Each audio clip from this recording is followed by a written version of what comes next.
Dinala siya ng 2 security guard sa kanilang hepe.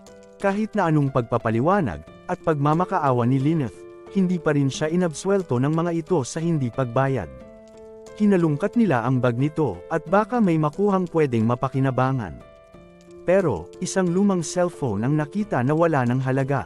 Tinitigan ni Hepe si Lyneth. Maganda si Lyneth kahit na may kadugyutan. Siya ay makinis at mukhang inosente. Halatang, may pagnanasa ang manyakas na Hepe. Kinuha sa kanya ang kanyang anak. Pinasunod siya sa may banyo. Pinahimas, at pinalinas siya ni Hepe ng kanyang tubo.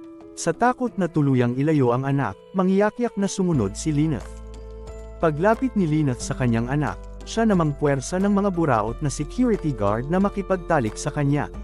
Pinagsamantalahan ng 2 manyakis na security guard ang kahinaan ni Lyneth at pinagpasahan.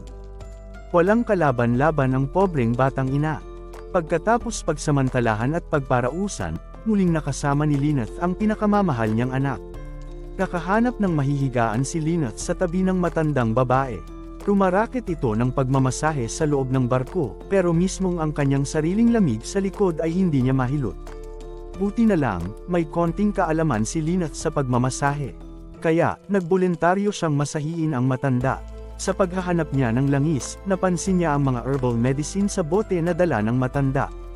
Naginhawaan ang matanda sa gaan at husay ng kanyang pagmamasahe. Pausisang nagtanong si Lyneth kung para saan ang mga bote na may lamang buto-buto sa matanda.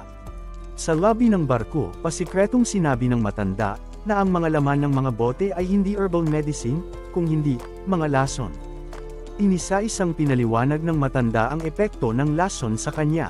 Huling pinuntahan ng mga security guard si Lyneth. Pinapatawag daw siya ng kanilang kapitan.